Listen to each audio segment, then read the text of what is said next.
안녕하세요, 여러분. 오늘은 저와 제 친구 에밀리아가 한국의 수도 서울에서 겪은 첫 번째 날의 이야기를 들려드리려고 해요. 많은 분들이 서울 하면 K-pop, 빛나는 네온 사인, 맛있는 한국 음식들이 떠오르실 텐데요. 그래서 저희도 설레는 마음으로 한국에 왔답니다. 하지만 막상 도착하고 보니 생각보다 훨씬 더 다채롭고 복잡한 도시였어요. 특히 여행 첫날부터 예상치 못한 일들이 우리를 기다리고 있었죠. 그때는 새벽 1시였어요.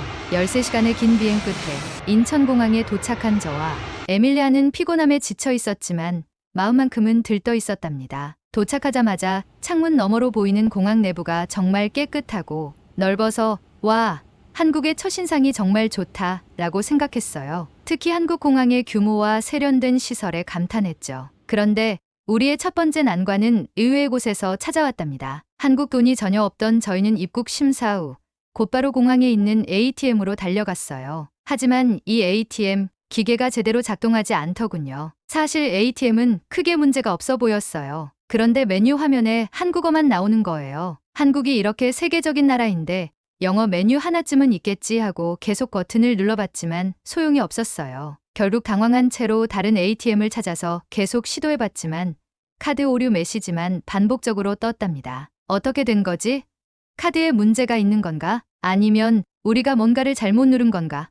에밀리아와 저는 서로 얼굴을 쳐다보며 어쩔 줄 몰랐어요. 그때 갑자기 뒤에서 누군가가 말을 걸어왔어요. 무슨 문제라도 있으신가요? 놀랍게도 한 한국 남성분이 저희에게 도움을 주려 다가온 거예요. 유창한 영어로 혹시 ATM 기계가 고장 났나요? 라고 물어보면서 필요한 도움을 주겠다고 했죠. 그분의 친절한 말에 저희는 얼마나 안도했는지 몰라요. 우리는 그분께 사정을 설명했고 그는 천천히 모든 걸 하나씩 점검해 주셨어요. 알고 보니 그곳의 몇몇 ATM은 외국 카드 인식이 잘 안 되는 구형 기계였고 공항 밖에 있는 ATM이나 시내의 ATM을 이용하면 문제가 없을 거라고 알려주셨어요. 덕분에 조금 안심이 되더라고요. 그분은 택시를 이용할 때 신용카드 결제도 가능하니 걱정하지 말라고 친절히 알려주셨어요. 특히 공항에서 시내로 가는 리무진 버스나 택시가 새벽에도 다닌다며 어떻게 택시를 잡는지도 설명해 주셨죠. 마지막으로 그분은 한국에서 사용하기 좋은 앱과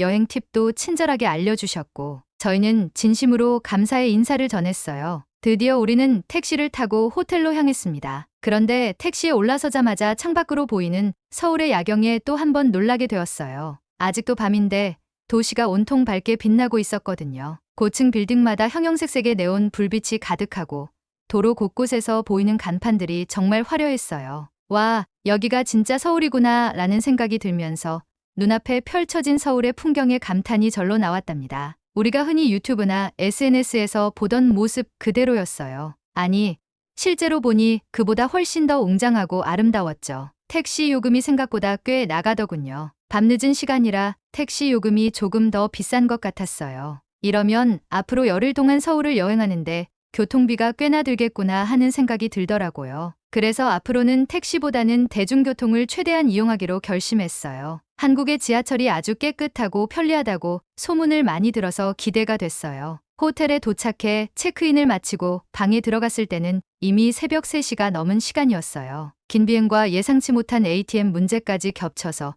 온몸이 지쳐 있었지만 마음만은 설레고 기대가 되더군요. 이제 정말 한국 여행이 시작됐구나 라는 생각에 가슴이 두근거렸어요. 에밀리아와 저는 내일 아침부터 본격적으로 서울을 탐험할 계획을 세우며 짧은 대화를 나눴어요. 한국에서 맛있는 음식들도 먹어보고 멋진 명소도 가보고 K-pop 굿즈도 잔뜩 사자라고 말하면서요. 그렇게 첫날의 고생을 뒤로하고 내일 펼쳐질 또 다른 모험을 기대하며 잠들었답니다. 첫날부터 작은 문제들이 있었지만 첫 만남부터 도움을 준 친절한 한국 사람과 눈부신 서울의 야경 덕분에 한국에 대한 기대감이 한층 더 커진 밤이었어요. 이처럼 한국에서의 여정은 시작부터 예측할 수 없는 일들로 가득했지만 그만큼 새로운 경험을 할 수 있어서 너무 즐거웠어요. 지금까지 한국에 대해 알고 있던 모든 것들이 단지 표면적인 정보였다는 걸 깨달았고 직접 발로 뛰면서 만나는 진짜 한국을 기대하게 되었습니다. 한국의 대중교통은 어떤 모습일지 그리고 한국의 음식들은 얼마나 놀라운지 하나하나 경험해보며 또 어떤 일들이 펼쳐질지 너무나도 궁금했답니다. 한국에서의 첫날 밤은 이렇게 새롭고도 신기한 경험들로 가득 찬 하루로 끝이 났답니다. 다음날 아침 창문 너머로 보이는 서울의 모습이 너무나도 신기했어요. 어제는 화려한 네온 불빛이 가득한 도시였는데 아침이 되자 반짝이는 고층 빌딩들, 산뜻한 햇살을 받으며 분주하게 움직이는 사람들로 또 다른 매력을 보여주고 있었죠. 서울은 밤낮 가리지 않고 활기차다는 소문이 있더니 정말 그런 것 같았습니다. 일단 어제 만난 친절한 한국 남성분의 조언을 떠올리며 오늘은 대중교통을 이용해 서울 시내를 구경하기로 했어요. 어제의 택시 요금이 꽤나 비싸기도 했고 한국의 대중교통이 편리하다는 이야기를 많이 들었거든요. 대중교통을 이용하려면 우선 티머니 카드라는 교통카드를 사야 한다고 하더군요. 그래서 가까운 편의점으로 가서 교통카드를 사기로 했어요. 편의점에 들어가니 한눈에 다양한 티머니 카드들이 진열되어 있었는데 캐릭터가 그려진 카드들이 너무 귀여웠어요.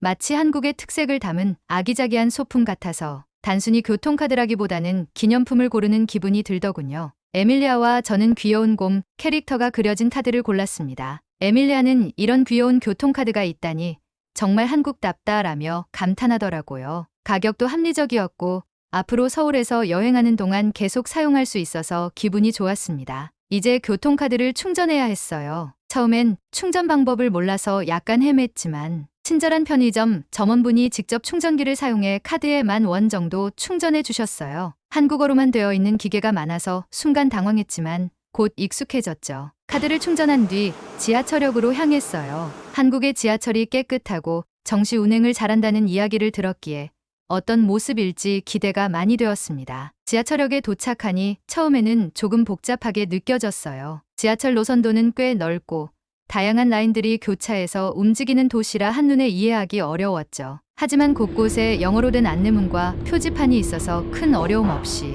티머니 카드를 터치하고 입장할 수 있었어요. 특히 노선도 옆에 있는 전자 표지판은 실시간으로 다음 열차의 도착 시간을 알려주고 환승 안내까지 제공하더군요. 한국어와 영어가 병행되어 있어서 외국인도 쉽게 이해할 수 있도록 잘 구성되어 있었어요. 한국의 대중교통 시스템이 이렇게 체계적이라는 점에 놀랐어요. 드디어 지하철을 탔습니다. 서울 지하철은 내부가 굉장히 깨끗하고 쾌적해서 놀랐어요. 좌석과 통로가 깔끔하게 관리되어 있고 공기조차 상쾌하게 느껴졌습니다. 심지어 사람들이 서로 방해되지 않도록 작은 목소리로 대화하거나 대부분 이어폰을 끼고 조용히 있는 모습도 인상적이었어요. 게다가 전 구간에 무료 와이파이가 제공되는 점이 정말 감동적이었습니다. 지하철에서 인터넷을 사용할 수 있다는 건 상상도 못했거든요. 에밀리아와 저는 와이파이를 사용하며 목적지와 서울의 다양한 관광 정보를 찾아보며 세상에 이건 정말 신세계야 하고 감탄했답니다. 지하철이 출발하고 창밖으로 서울의 다양한 모습이 스쳐 지나가는 것을 보며 더욱 설레었어요. 고층 빌딩들이 늘어선 도심을 지나 넓게 펼쳐진 한강이 보이기도 했고 한강을 가로지르는 멋진 다리들도 여러 개 지나갔죠. 그리고 주택가와 작은 상점들이 줄지어 있는 평화로운 동네들도 잠깐씩 스쳐 지나갔는데 다양한 서울의 모습을 단 몇 분 만에 볼 수 있는 게 신기했어요. 한국의 수도 서울은 단지 화려한 도시일 거라고만 생각했는데 이런 잔잔한 모습들도 숨겨져 있다는 게 놀라웠습니다. 어느덧 우리는 서울의 대표적인 쇼핑거리인 명동에 도착했어요. 명동은 한국의 젊은이들이 많이 찾는 곳으로 유명하고 관광객들에게도 필수 코스로 알려져 있죠. 거리에는 다양한 브랜드의 매장과 길거리 음식 노점들이 가득했어요. 상점들은 대부분 화려한 간판과 디스플레이로 꾸며져 있어서 지나가는 사람들의 눈길을 사로잡더군요. 에밀리아와 저는 마치 어린아이처럼 여기저기 구경하느라 정신이 없었어요. 명동을 걸어다니다 보니 커다란 마시멜로 아이스크림을 파는 곳이 눈에 띄었어요. 길거리 음식 노점에서 마시멜로를 겉은 살짝 바삭하게 구워 바닐라 아이스크림을 안에 넣은 독특한 디저트를 팔고 있었죠. 에밀리아가 와 저거 너무 귀엽다. 한번 먹어보고 싶어 라고 하며 신나게 손짓을 했고 결국 우리는 하나 사서 나눠 먹기로 했답니다. 마시멜로 아이스크림을 한 입 베어 물자마자 입안에 달콤한 맛이 가득 퍼졌어요. 바삭한 겉면과 부드러운 아이스크림의 조화가 정말 특별했죠. 처음에는 살짝 뜨거운 느낌이 들다가도 안에 들어있는 아이스크림 덕분에 시원하게 식어가며 두 가지의 다른 식감이 잘 어우러졌어요. 에밀리아는 너무 맛있다며 눈을 반짝이며 웃었고 저도 그 모습을 보며 웃음을 터뜨렸습니다. 서울에 와서 처음 맛본 한국의 길거리 음식이었는데 앞으로도 다양한 음식을 많이 시도해보고 싶어졌어요. 그 후 우리는 명동을 돌아다니며 다양한 상점을 구경했어요. 특히 한국은 스킨케어와 화장품으로 유명하잖아요.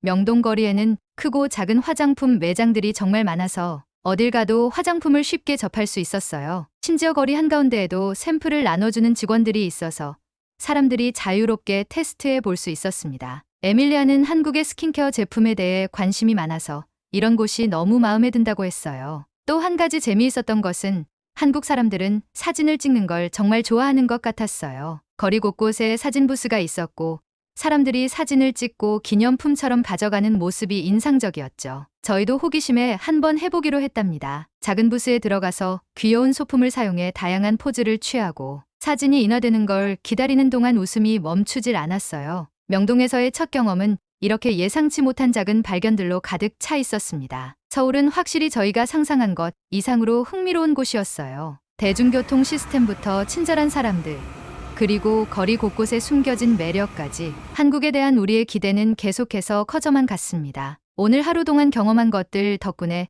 앞으로 한국에서의 모험이 더 기대되기 시작했어요. 한국에서의 첫날 저녁, 우리는 한국 여행에서 꼭 해봐야 한다는 한국식 바비큐를 먹어보기로 했습니다. 많은 사람들이 한국에 가면 바비큐는 절대 놓치지 말아야 해라고 조언해줬기 때문에 기대감이 상당했어요. 명동 근처에서 바비큐 식당을 찾은 우리는 들뜬 마음으로 걸음을 재촉했죠. 그때는 설렘으로 가득 차 있었지만 이 바비큐 식당에서 우여곡절이 펼쳐질 거라는 건 전혀 예상하지 못했답니다. 식당에 들어서자마자 우리는 한국식 바비큐의 독특한 분위기에 놀랐습니다. 대부분의 테이블이 이미 손님들로 가득 차 있었고 모두 고기를 굽고 있는 모습이 인상적이었죠. 각 테이블에 놓인 숯불과 연기가 어우러져 독특한 풍경을 자아냈어요. 무엇보다 고기를 직접 굽는다는 점이 흥미로웠어요. 우리는 그동안 레스토랑에서 요리를 직접 하는 경험을 해본 적이 없었기에 이것이 새로운 도전처럼 느껴졌죠. 고기를 직접 굽는다니 뭔가 진짜 한국 문화에 참여하는 느낌이야 라고 에밀리아가 말하며 기대에 찬 얼굴로 웃었어요. 메뉴판을 보니 다양한 종류의 고기와 곁들임 음식들이 있었어요. 어떤 걸 고를지 고민하던 끝에 돼지고기와 소고기를 각각 주문하기로 했습니다. 잠시 후 직원분이 우리의 테이블로 다가와 숯불을 세팅하고 고기를 가져다 주셨습니다. 그런데 문제는 바로 이때부터 시작됐어요. 우리는 처음이라 고기를 어떻게 굽는 게 맞는지 몰랐죠. 그저 숯불 위에 고기를 올려놓고 익기만을 기다렸습니다. 시간이 흐르면서 연기가 자욱해지고 고기에서 기름이 뚝뚝 떨어지기 시작했어요. 뭔가 이상하다는 생각이 들었지만 어떻게 해야 할지 몰라 그냥 지켜보고 있었죠. 그때 옆 테이블에 앉아 계시던 한국인 아주머니가 이렇게 하면 고기가 타버려요 라며 놀란 표정으로 다가오셨어요. 아주머니는 마치 우리를 돕지 않고는 견딜 수 없다는 표정으로 우리 고기를 뒤집어주며 구체적인 설명을 해주셨습니다. 고기를 구울 때는 자주 뒤집지 말고 적절한 타이밍에 한 번씩만 뒤집어야 육즙이 살아있다고 하시더라고요. 심지어 고기를 적당한 크기로 자르는 방법과 쌈을 싸먹는 방법까지 친절하게 알려주셨어요. 이렇게 상추에 고기랑 쌈장을 넣고 마늘이랑 고추를 얹어서 한 입에 먹는 거예요. 아주머니의 설명을 들으며 우리는 한국 사람들이 고기를 먹는 방식을 직접 배울 수 있었어요. 처음엔 낯선 사람이 갑자기 끼어들어 당황스러웠지만 금세 아주머니의 따뜻한 마음을 느낄 수 있었어요. 한국에서는 식당에서 모르는 사람끼리도 자연스럽게 도움을 주고받는 문화가 있나 봐요. 아주머니는 우리에게 고기 굽는 방법뿐만 아니라 한국의 식사 예절과 음식 문화까지 알려주셨고 저와 에밀리아는 감사한 마음으로 아주머니의 설명을 들으며 한국 문화를 배우는 시간을 가졌습니다. 하지만 예상치 못한 또 다른 문제가 생겼습니다. 음식을 먹는 도중 갑자기 이가 불편해지기 시작한 거예요. 몇 년 전에 치과 치료를 받은 이가 있는데 아마도 그 부분에 문제가 생긴 것 같았어요. 고기를 씹을 때마다 통증이 느껴져서 음식을 제대로 먹기가 어려웠죠. 에밀리아도 제 불편한 표정을 보고는 놀라며 걱정스러운 눈빛으로 저를 바라봤습니다. 여행 첫날부터 이런 일이 생기다니 순간적으로 이제 어쩌지 하는 생각이 들었어요. 제 표정을 본 옆자리의 아주머니는 이번에도 빠르게 상황을 눈치채시고 걱정스러운 표정으로 어디 아프신가요? 라고 물으셨어요. 저는 치아에 문제가 생긴 것 같다고 말씀드렸고 그러자 아주머니는 그럼 가까운 치과에 가보세요. 한국은 치과 치료가 빠르고 저렴해요. 라고 조언해 주셨어요. 심지어 아주머니는 가까운 치과를 검색해 주셨고 한국의 치과 시스템이 얼마나 잘 되어 있는지도 설명해 주셨어요. 한국에서는 작은 문제라면 당일에 진료를 받을 수 있고 가격도 합리적이라 외국인들도 많이 찾는다고 하시더군요. 아주머니의 친절한 설명 덕분에 저희는 당황하지 않고 해결 방법을 찾을 수 있었습니다. 고민 끝에 우리는 아주머니가 알려주신 대로 근처의 치과를 방문해 보기로 했어요. 다행히 식당 근처에 밤까지 운영하는 치과가 있어서 예약 없이 바로 방문할 수 있었습니다. 치과에 도착해 보니 시설이 매우 현대적이고 깨끗해서 놀랐어요. 접수대에는 영어를 할 줄 아는 직원분도 계셔서 큰 불편 없이 상황을 설명할 수 있었죠. 그리고 기다린 지 얼마 되지 않아 진료를 받을 수 있었습니다. 미국에서는 치과 예약을 하려면 며칠에서 몇 주까지 기다려야 하는 경우가 많아서 이렇게 빨리 진료를 받을 수 있다는 게 믿기지 않았어요. 진료를 해주신 의사 선생님은 아주 친절하게 제 치아 상태를 점검해 주시고 간단한 처치를 해주셨습니다. 그리고 치료비도 생각보다 저렴해서 또 한 번 놀랐어요. 이렇게 간편하고 저렴하게 치료를 받을 수 있다니 한국의 의료 시스템이 정말 발달했구나 하는 생각이 들었습니다. 의사 선생님께 감사 인사를 드리고 치과를 나서면서 우리는 이 모든 일이 얼마나 다행인지 깨달았어요. 낯선 곳에서의 갑작스러운 불편함이었지만 한국 사람들의 따뜻한 도움과 발달된 의료 시스템 덕분에 잘 해결할 수 있었으니까요. 치과에서 치료를 마치고 다시 바비큐 식당으로 돌아왔을 때 아주머니가 여전히 우리를 기다리고 계셨어요. 우리가 치과 치료를 잘 받고 돌아왔다는 얘기를 듣고는 다행이다 하며 환하게 웃으셨어요. 그리고 우리에게 이제 남은 고기를 즐겁게 먹어요. 오늘 하루도 좋은 추억으로 남길 바래요. 라는 따뜻한 말을 건네셨어요. 그 말에 마음이 따뜻해지면서 처음엔 단지 식사를 하기 위해 들른 곳에서 한국 사람들의 진심, 어린 배려를 이렇게나 많이 받을 줄은 몰랐기에 감동이 밀려왔습니다. 그날 저녁은 처음 겪었던 작은 갈등과 어려움이 있었지만 이 경험 덕분에 한국에 대한 인상이 한층 더 깊어졌습니다. 단순히 한국 바비큐의 맛만 즐기는 것이 아니라 한국 사람들의 따뜻함과 공동체 의식을 느낄 수 있었던 순간이었어요. 또한 한국의 발달된 의료 시스템과 그 편리함에 감탄했고 이 덕분에 한국에서의 여행을 좀 더 편안한 마음으로 계속할 수 있겠다는 안도감도 들었답니다. 이제 우리는 다시 식사를 즐기기 시작했어요. 고기를 쌈에 싸 먹고 반찬들도 하나씩 곁들여 먹으면서 한국 음식의 진수를 제대로 경험할 수 있었죠. 처음에는 작은 문제로 시작된 사건이었지만 이 일을 계기로 한국의 문화와 사람들의 따뜻한 마음을 이해하게 되었습니다. 에밀리아도 이렇게 멋진 나라라면 한국에 더 머물고 싶어 라며 감탄했고 저 역시도 이런 나라에서의 여행이 더 기대되기 시작했어요. 그날 저녁은 그야말로 우리가 한국에서의 여정을 더욱 풍성하게 만들어준 특별한 밤이었어요. 한국에서의 일정이 벌써 끝나간다는 생각에 서울에서 맞이하는 마지막 아침이 유난히 아쉽게 느껴졌습니다. 처음 한국에 도착했을 때는 모든 게 낯설고 두려운 부분도 있었지만 며칠 동안 서울 곳곳을 돌아다니며 한국의 매력을 직접 경험한 후에는 이곳이 낯선 나라가 아니라 마치 오래된 친구 같은 친근함이 느껴졌어요. 에밀리아와 저는 마지막 날을 기념하기 위해 한국의 전통 문화와 현대적인 모습을 동시에 느낄 수 있는 장소를 가보기로 했습니다. 그래서 선택한 곳이 바로 경복궁과 인사동이었어요. 경복궁은 한국의 대표적인 고궁으로 한국의 역사가 깃든 전통 건축물들을 볼 수 있는 장소였습니다. 우리는 이곳에서 한국의 전통 한복을 입고 궁 안을 거닐어 보기로 했습니다. 한복 대여점에서 고운 색상의 한복을 입고 거울을 보니 신기하게도 갑자기 한국의 옛 시대로 돌아간 듯한 기분이 들었어요. 에밀리아는 이 옷을 입으니까 우리가 마치 한국의 역사 속에 들어온 것 같아 라며 감탄했죠. 한복을 입고 경복궁을 걸으며 한국의 아름다운 전통 건축과 정원을 감상할 수 있었습니다. 궁 내부에는 고풍스러운 정자와 돌다리가 놓여 있었고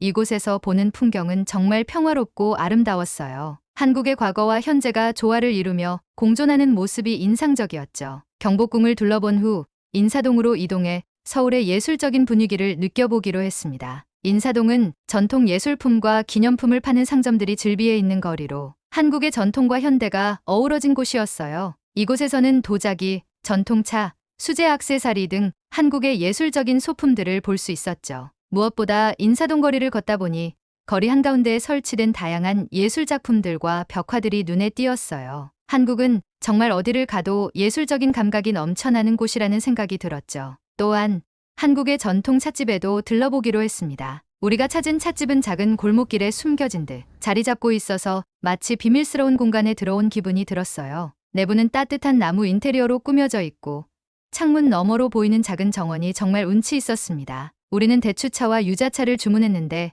달콤하면서도 은은한 향이 입안 가득 퍼져서 정말 만족스러웠어요. 차 한 잔을 마시며 이번 여행에서 느꼈던 모든 경험을 되새겨 봤습니다. 한국 사람들의 따뜻한 마음, 맛있는 음식들, 깨끗하고 편리한 대중교통 시스템, 그리고 발달된 의료 시스템까지 이 모든 것이 하나하나 특별한 추억으로 남게 되었어요. 이제 우리는 마지막 목적지인 남산타워로 향하기로 했어요. 남산타워는 서울의 랜드마크 중 하나로 정상에서 서울 전체를 내려다볼 수 있는 전망대가 있어 많은 사람들이 찾는 곳이죠. 타고 남산타워에 도착했을 때 서울의 전경이 한눈에 들어왔어요. 멀리까지 펼쳐진 빌딩 숲과 한강이 조화를 이루는 모습은 서울이 정말 멋진 도시라는 걸 다시 한번 실감하게 해줬어요. 에밀리아와 저는 함께 전망대에서 사진도 찍고 서울의 멋진 야경을 마음에 새겼습니다. 이 순간 이 도시와 작별해야 한다는 사실이 너무나 아쉽게 느껴졌어요. 남산타워에는 사랑의 자물쇠를 걸 수 있는 장소가 있었어요.